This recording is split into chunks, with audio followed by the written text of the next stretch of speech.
Saludos y bienvenidos a otro video de Universidad Cristo. Este video es titulado con esta pregunta: ¿es la iglesia un hospital?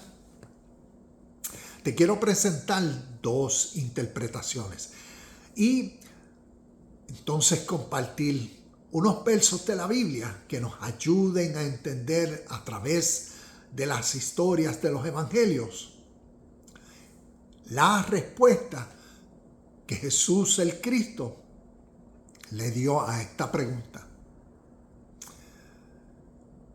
y que nos ayude en nuestro presente a entender nuestra salud, nuestra condición, nuestro estado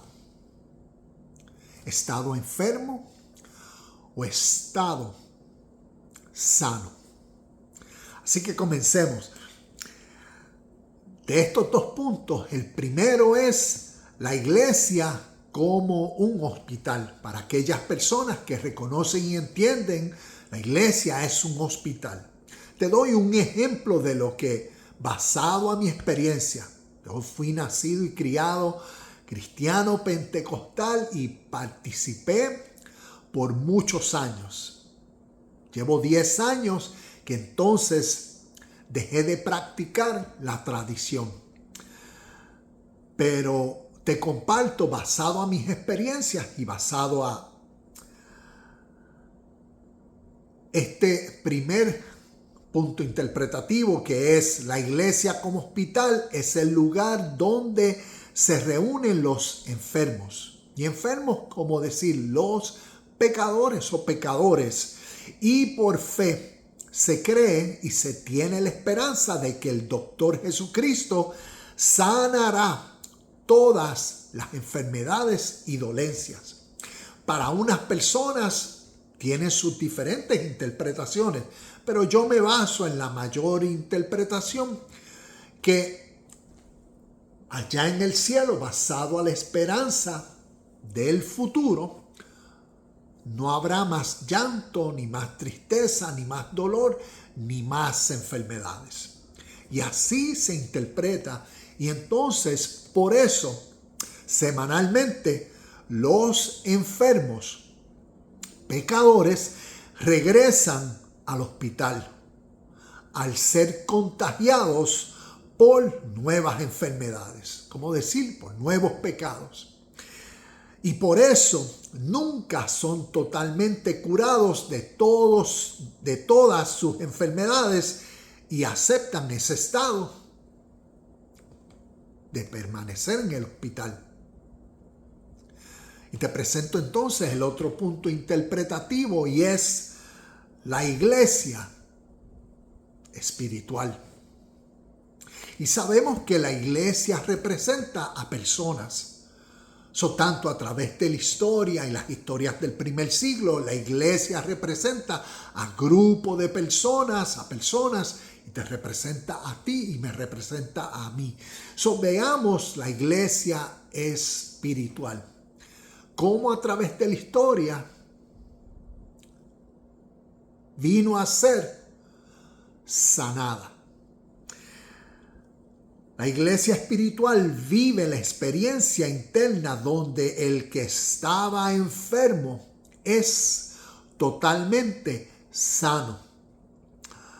Cuando uno está enfermo, y te comparto, uno va al hospital y después de unos medicamentos, después de unos tratamientos, y a veces después de un tiempo de descanso, ya sea unas horas o sea unos días, le dan de alta a uno porque recuperó la salud.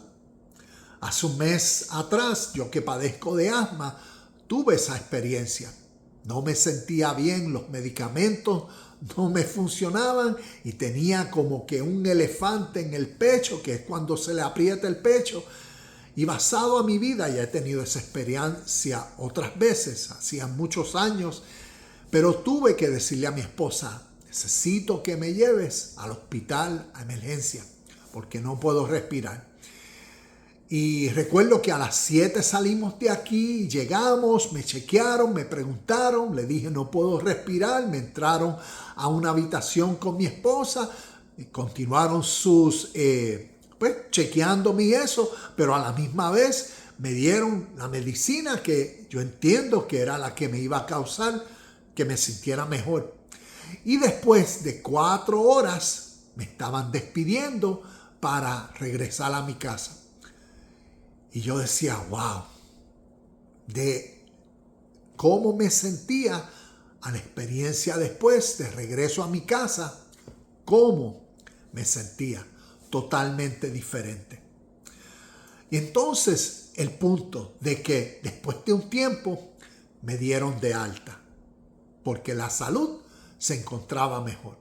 Así mirando la realidad de estos puntos, veamos entonces qué aprendemos de la Biblia sobre la iglesia. ¿Es un hospital o la iglesia es una realidad espiritual? Para que crezcamos, independientemente si deseas interpretar la iglesia es un hospital para ti, fantástico.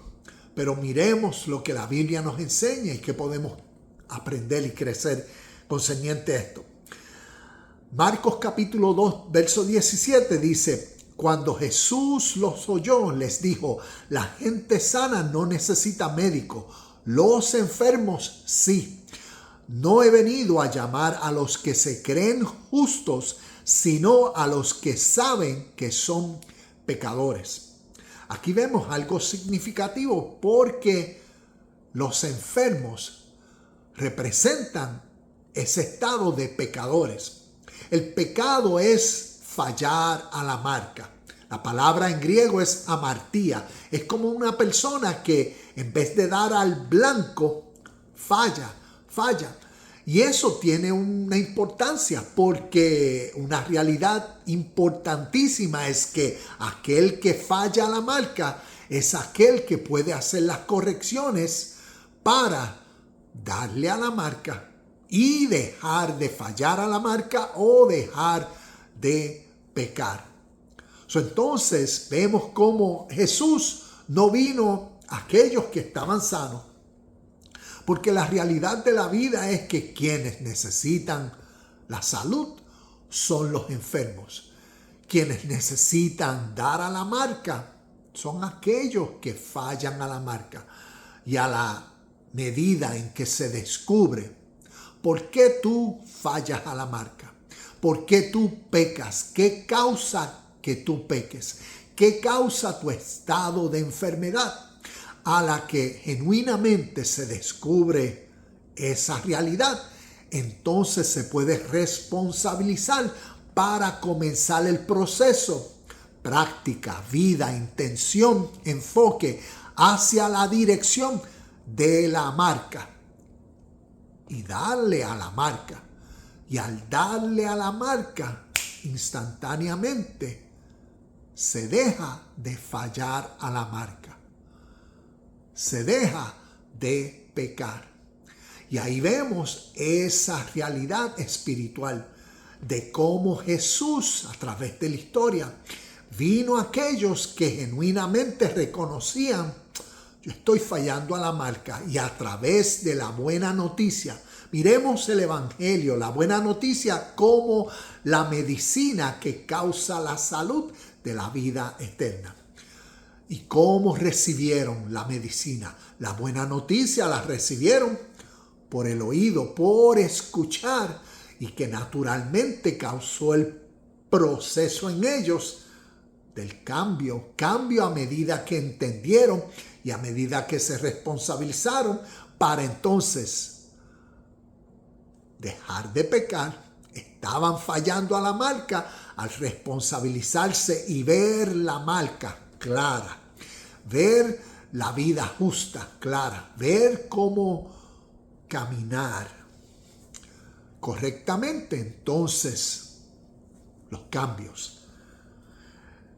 Y vemos esa realidad, pero también cómo simbólicamente este lenguaje lo que tipifica o representa es un enfermo pecador. Vamos a ver a la misma vez cómo a través de ciertos otros versos sigue utilizando ciertos términos, y por eso yo comparto la importancia de conocer e interpretar estos términos, estas palabras, y no de interpretarlas literalmente, sino que nos está enseñando algo más.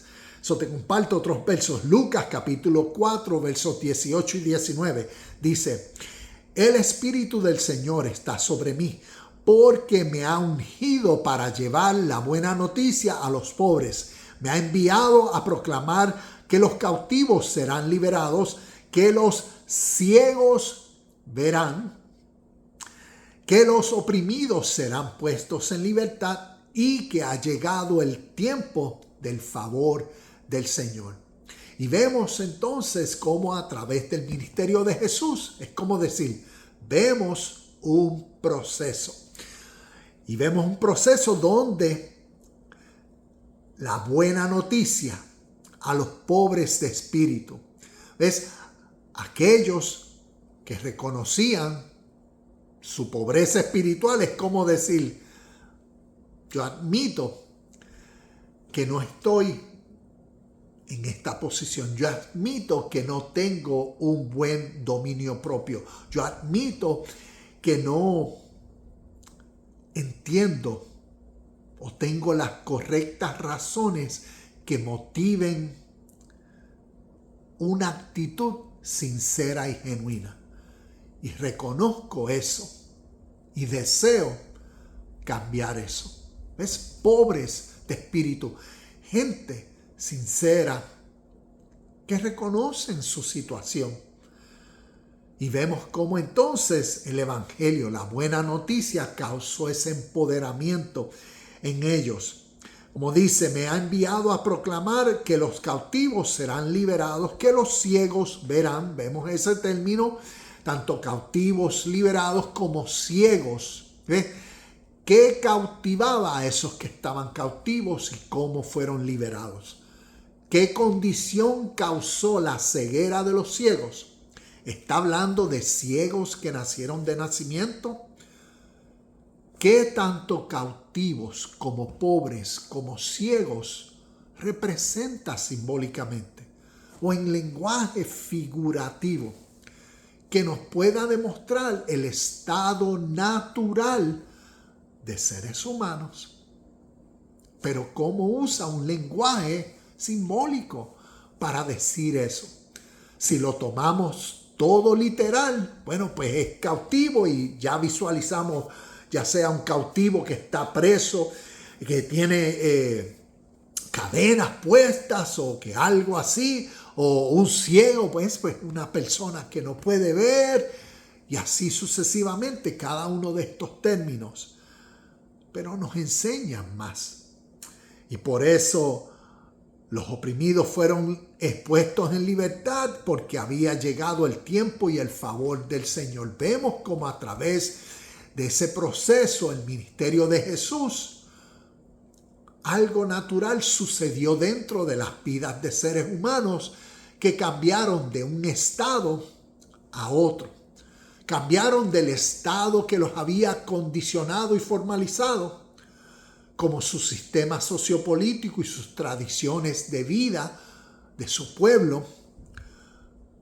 Y eso había condicionado su perspectiva de su mundo, sus intereses, sus bienes, y también por eso resultando en ese estado interno, en ese estado que espiritualmente hablando la Biblia lo llama como esos oprimidos, como sordos, como ciegos, como paralíticos, como cojos o como muertos.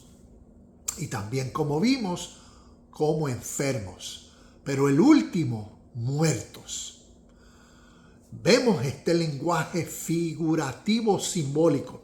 Pero cuando uno empieza a descubrir lo que estos símbolos representan, nos enriquecen para nosotros también ver, entender una condición natural del ser humano y cómo nosotros nos podemos relacionar mejor con estas historias y darnos cuenta de las razones de nuestras enfermedades. Estoy hablando espiritualmente de las razones de nuestra ceguera, de las razones de por qué no podemos escuchar, de las razones de por qué estamos cojos o paralíticos y de las razones por qué estamos muertos. Significativo. Entonces, otro de los versos viene a ser, ya leímos Lucas, el próximo es Mateo capítulo 11, versos 4 y 6. Dice, Jesús les dijo, regresen a Juan y cuéntenle lo que han oído y visto. Los ciegos ven, los cojos caminan bien, los que tienen lepra son curados, los sordos oyen, los muertos resucitan y a los pobres se les predica la buena noticia. Y agregó, Dios bendice a los que no se apartan por causa de mí. Entonces vemos todos estos términos en estos versos. Cuando Jesús, los discípulos de Juan vinieron a preguntarle, como quien dice, hey, ¿eres tú el Mesías? ¿Eres tú el Cristo? Y él le dice, mira los resultados del anuncio de la buena noticia. Y vemos a través de estos símbolos, ¿ves? Personas, si tomamos todo esto literal a través de la tradición, pues vemos ciegos que ahora ven y los cojos que ahora caminan y los muertos resucitados. Pero cuando uno estudia estos versos, uno se da cuenta del lenguaje figurativo y simbólico que está utilizando. Entonces, aquí tengo, como decir, un ejemplo más que nos ayuda a entender estos versos y sus símbolos o el lenguaje figurativo. Y uso como ejemplo Juan 9, capítulo 9, versos 39 al 41. Dice, entonces Jesús le dijo, yo entré en este mundo para hacer juicio, para dar vista a los ciegos y para demostrarle a los que creen, que ven, que en realidad son ciegos. Y vamos a ver en el próximo verso cómo nos va explicando esto. ¿Ves? Estos términos. Los ciegos y los que creen que ven. Vamos a escuchar los que creen que ven lo que dicen. En el verso 40 dice, algunos fariseos que estaban cerca lo oyeron y le preguntaron, ¿estás diciendo que nosotros somos ciegos? Verso 41 dice, si fueran ciegos, no serían culpables, contestó Jesús, pero siguen siendo culpables, ¿ves? Siguen siendo ciegos porque afirman que pueden ver. Y aquí podemos ver, como decir, un juego de palabras o lo significativo de este lenguaje figurativo y cuando uno entiende a qué se refiere a través de las escrituras con un ciego o con un muerto. Como vimos, enfermos, pecadores. Así debemos de ir interpretando y entendiendo estos términos y no llevándolos literalmente. Aquí te comparto lo que ciertos de estos términos representan. Y lo baso en la iglesia espiritual. ¿Ves? La iglesia espiritual que representa a seres humanos a través de la historia y cómo pasaron de su estado severo, de enfermedad, de ceguera, de dolencias, de padecimientos, de pobreza, de cojera, de sordera, de ceguera y de muerte. Como por el evangelio, como por la buena noticia, como por la serie de enseñanzas que a través de palabras tienen el poder para renovar la mente de seres humanos, para enseñarles unas buenas formas de cómo vivir una vida buena, correcta.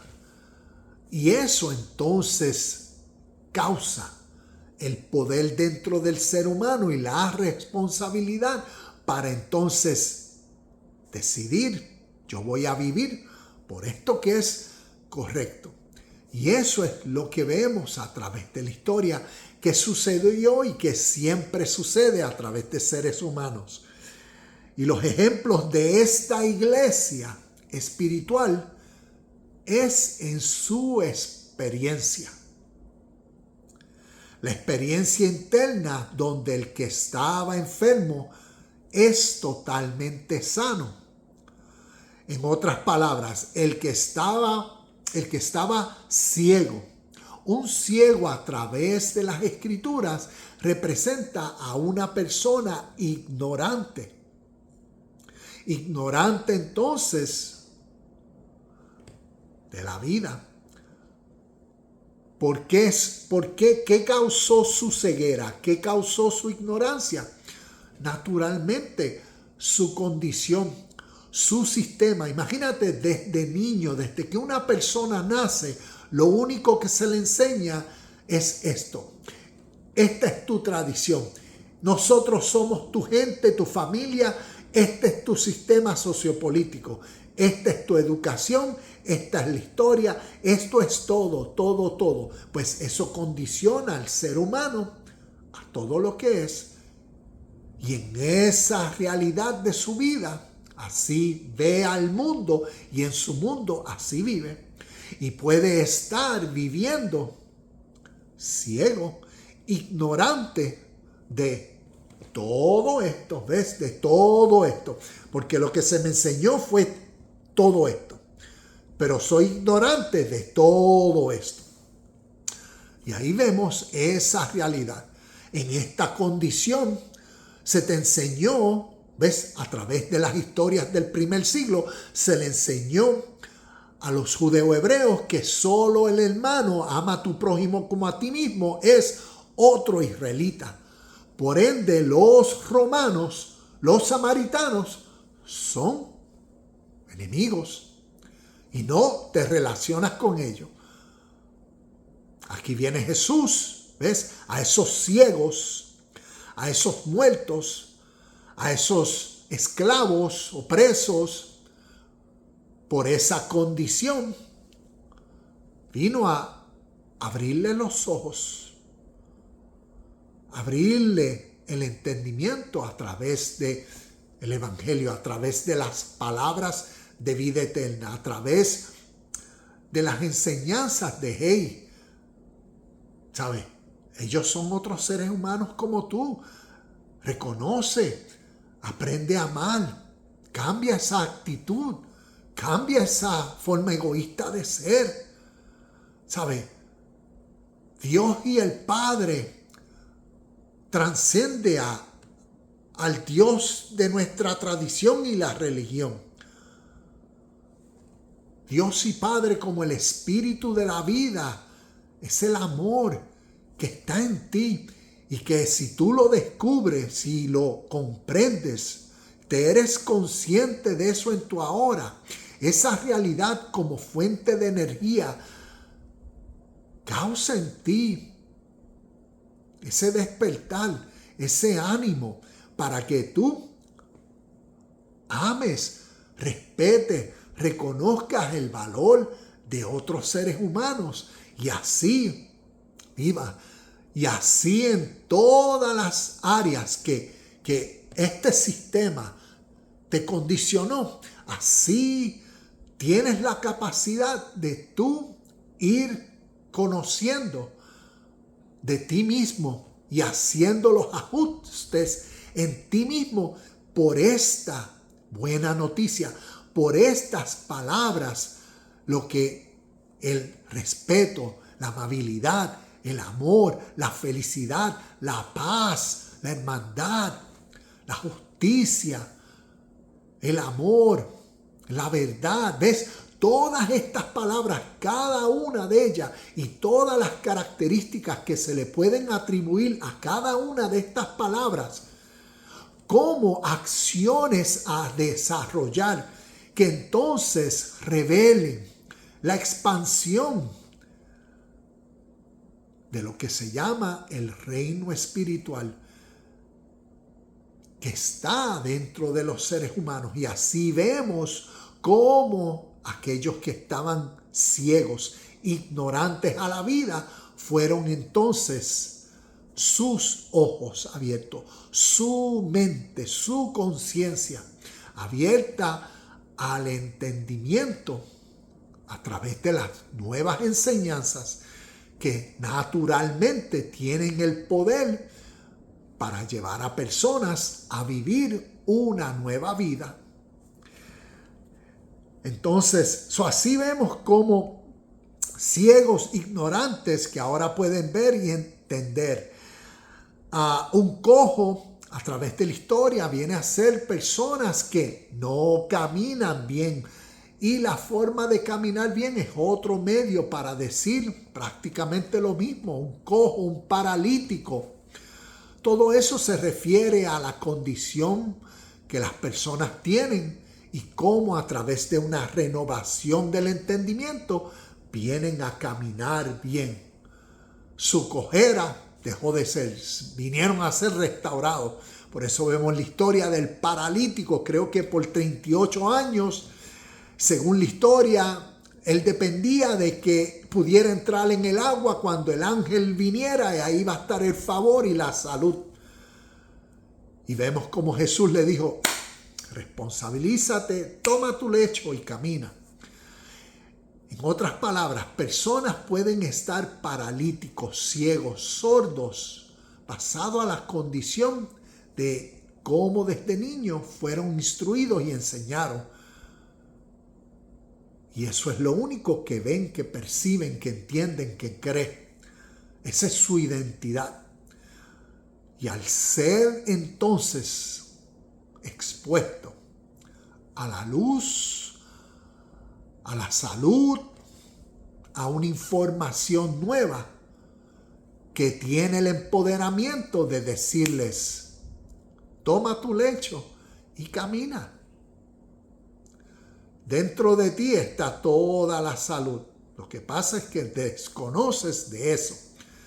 Y vemos cómo simbólicamente podemos aprender de lo que sucede dentro de seres humanos naturalmente.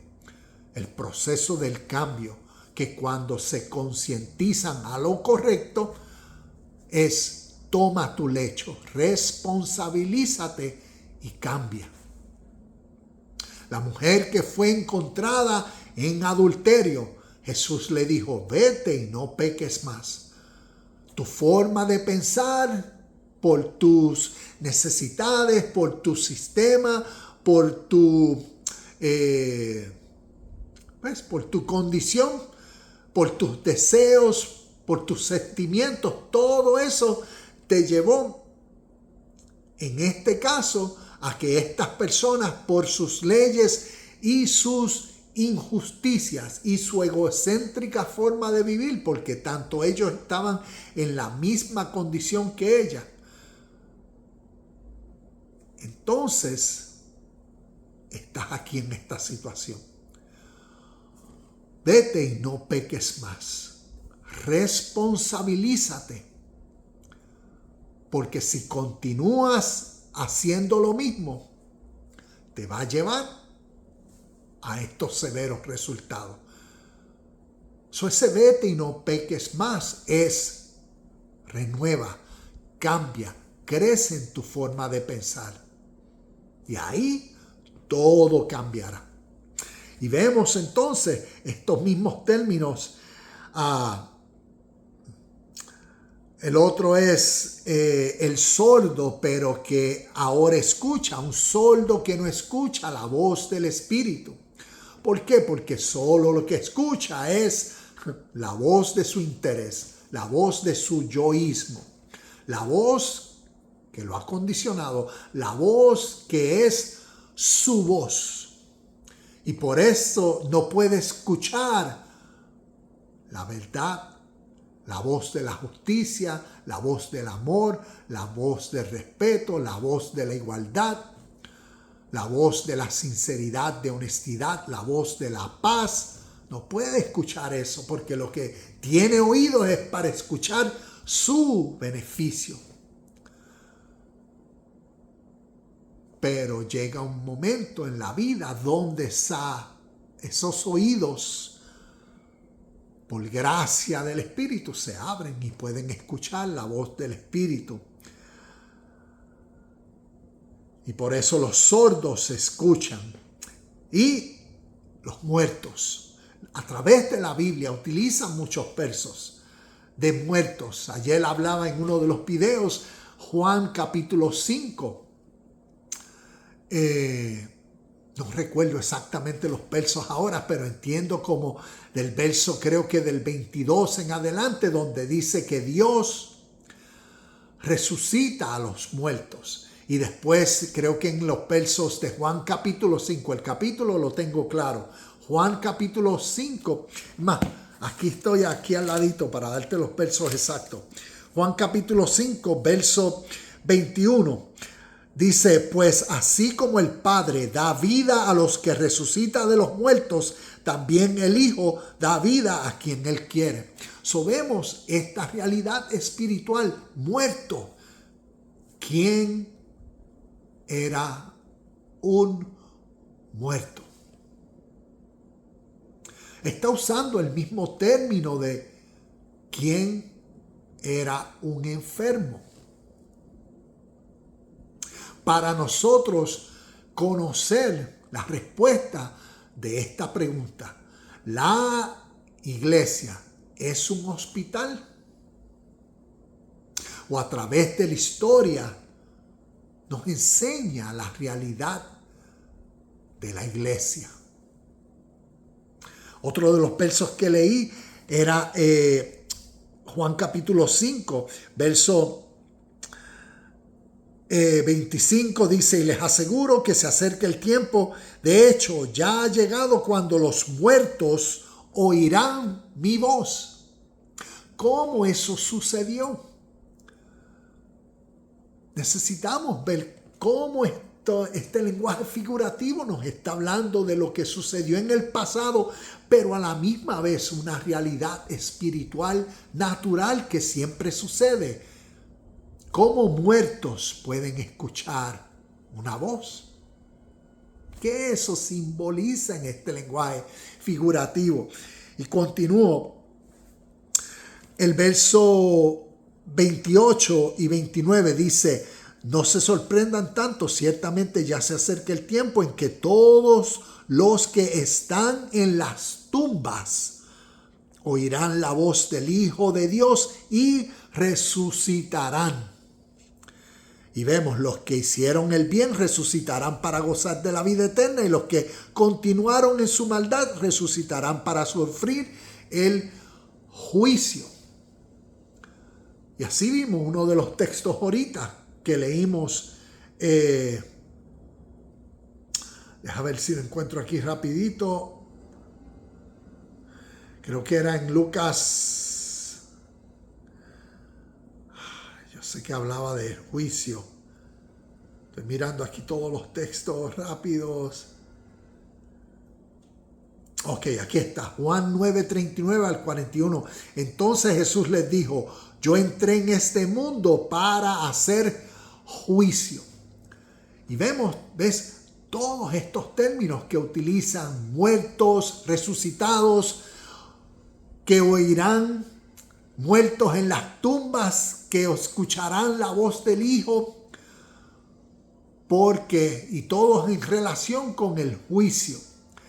Y todo este lenguaje figurativamente entendido, el juicio de Dios tiene que ver con su evangelio. Es como decir, aquellas mentes enfermas, aquellas personas que a través de su vida, basado a su condición, vivían fallando a la marca, vivían enfermos, vivían pecando a la justicia de la vida, pecando a la ley de la vida eterna que siempre es presente, pecando al reino de Dios, porque eran naturalmente ignorantes de lo justo, de lo honesto, de lo puro, de lo pacífico y de todas estas cualidades y características que espiritualmente, a través de las palabras de vida, a través del evangelio, de la buena noticia, fueron entonces empoderando y sanando a esos enfermos. Fueron entonces dándole la revelación y entendimiento para responsabilizarse y vivir. Y ahí está el juicio.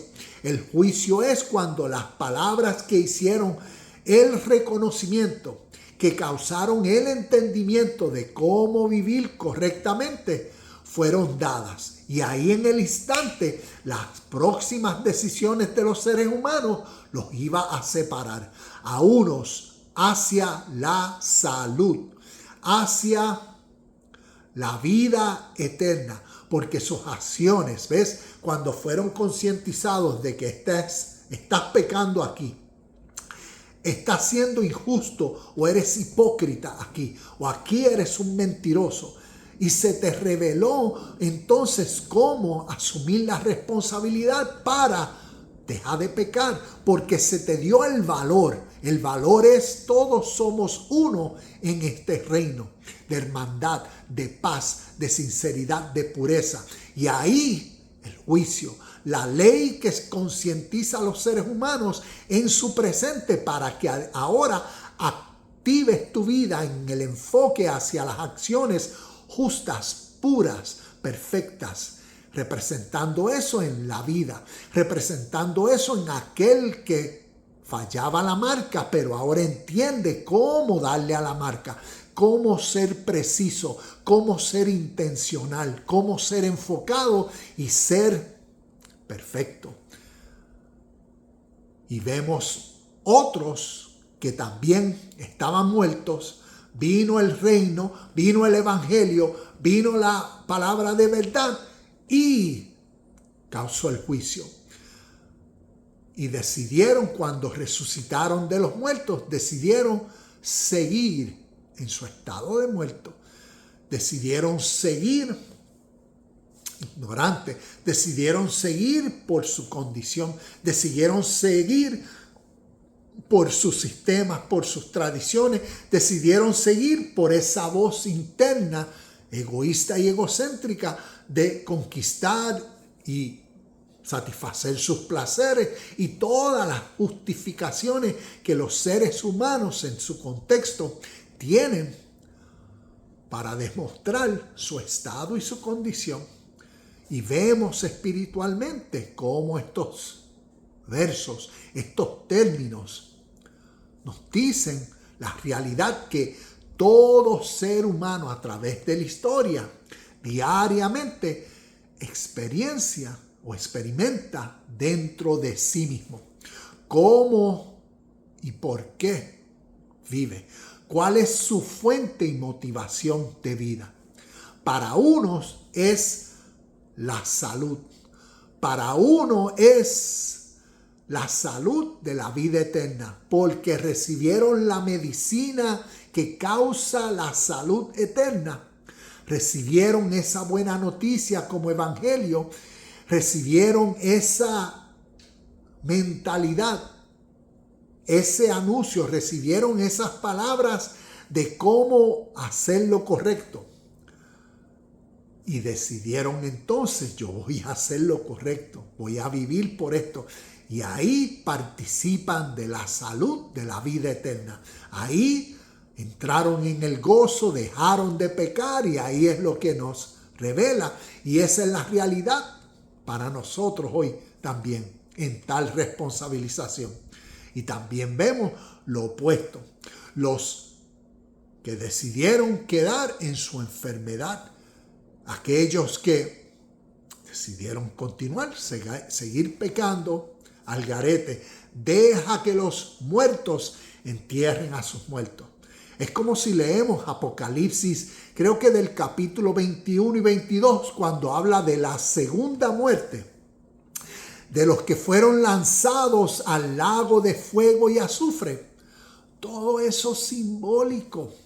Se está refiriendo a esas personas, la segunda muerte. ¿Por qué? Porque la primera muerte en contexto histórico, ¿qué la causó? La causó la ignorancia que teníamos de la vida, la causó nuestro estado de lo que nos condicionó desde que nacimos.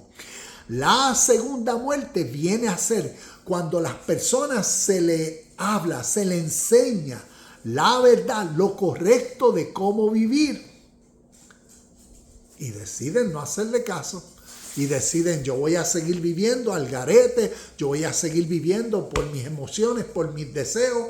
Mi mundo y mi ambición es este presente. Yo voy a conquistar, yo voy a mentir, yo voy a robar, yo voy a vivir por satisfacer todos y cada uno de mis deseos, por la ilusión que el mundo me presenta. Y como el mundo tiene mi paz, mi felicidad, mi contentamiento allá afuera, yo voy a hacer lo que sea necesario para cuando tenga lo que necesite, ahí yo voy a estar contento y feliz. Y a través de las historias de la Biblia, esa es la condición del enfermo, del pecador, del muerto y aquellos que fueron lanzados al lago de fuego y azufre en esa segunda muerte. Continúa leyendo Apocalipsis capítulo 22, donde dice que, como quien dice, afuera de la ciudad, afuera de la Nueva Jerusalén, seguirán viviendo pecadores. Lee Apocalipsis 22, entiendo que versos 12 hasta el 15. Eso nos demuestra que esto es lenguaje figurativo, nos demuestra que históricamente todos estos símbolos y conceptos revelan unas realidades de la vida natural, que al ser entendidas nos responsabiliza para que aquellos que desean vivir por el Espíritu, la iglesia espiritual, sana, libre de hospitales, tiene la capacidad y el empoderamiento para tomar la medicina, el evangelio y vivir la salud eterna. Y hay quienes no. Y así estas historias nos enseñan esta gran realidad de lo que es la iglesia espiritual, de lo que es todos estos términos ciegos, sordos, muertos. Y como les compartí estos ejemplos, ese estado de muerte. Por eso la resurrección a la vida en Cristo, el Espíritu como la fuente de empoderamiento para uno. El Espíritu como esa mentalidad nueva que al uno conocer y entender, pues uno dice, yo me voy a responsabilizar y a vivir por esto, vivir por el Espíritu. Y ahí vemos esa realidad. Y ahí te presenté estas dos interpretaciones, estos dos puntos. ¿Qué consideras? ¿Consideras la iglesia como un hospital? Y vemos cómo semanalmente las personas necesitan continuar. Y basado a la vida, también otro de los términos es como que las baterías se agotan y hay que volver para volver a recargar las baterías. O a través de la historia, La iglesia espiritual es para que sea y viva sana, pura, inmaculada, perfecta, a la medida y a la estatura por el Espíritu que la vivificó. Tenemos esas dos realidades presentes. Cada uno escoge por la cual vivir. Namaste, shalom y bendiciones, y nos vemos en el próximo video de Universidad Cristo.